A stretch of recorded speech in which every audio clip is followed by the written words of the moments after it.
Medical Dialogues, your daily dose of health and medical news. I'm Mr. Zaman, and here's what I bring to you all from the world of medicine. Link between changes in menstrual cycle and pandemic-related stress, according to the Pitt Study. Women with high stress related to the COVID-19 pandemic were twice as likely to experience changes in their menstrual cycle compared to those with low pandemic-related stress, according to new research from the University of Pittsburgh published in Obstetrics and Gynecology.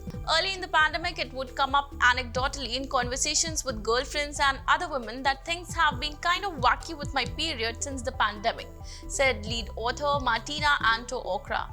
Anto-Okra and her team developed a two-part survey that included a validated COVID-19 stress scale and self-reported menstrual cycle changes between March 2020 and May 2021. To reach a diverse population that was representative of the US, the researchers worked with a market research company to recruit a geographically and racially representative group of participants to complete the online survey. They restricted the sample to people aged 18 to 45 who identified as women and were not taking hormonal birth control. More than 10,000 nerve fibers in human clitoris enable pleasurable sensations, according to the OHSU research. More than 10,000 nerve fibers enable the pleasurable sensations created by the human clitoris, according to new Oregon Health and Science University-led research presented at a joint scientific meeting of the Sexual Medicine Society of North America and the International Society for Sexual Medicine. This finding is the result of the first known count of human clitoral nerve tissue. It's also about 20% more than the often quoted estimate of 8,000 nerve fibers, which is believed to be derived from livestock studies. Nerves are made of bundles of thin nerve fibers, also known as axons.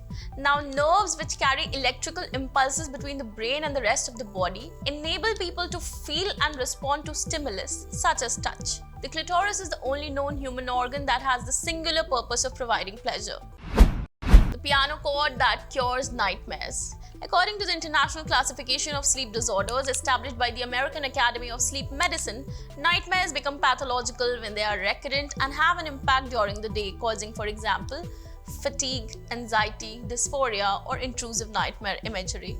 This is known as nightmare disorder and is an increasingly common reason for medical consultation. Imagery rehearsal therapy, or IRT, is frequently used to treat this disorder. This cognitive technique requires that the patients imagine alternative and positive outcomes to their nightmare scenarios every day for 5 to 10 minutes. However, some patients are not receptive to this method. To overcome this limitation and boost the treatment process, Dr. Lampros Perogambros and his colleagues have coupled IRT with the targeted memory reactivation, or TMR method. By sending specific stimuli to the brain of the sleeping person, often odors or sounds previously associated with recent experiences, it is possible to reinforce the memory of this experience. In this case, the aim was to reactivate memories related to the IRT exercises. The team gathered 36 patients suffering from the non-traumatic type of nightmares.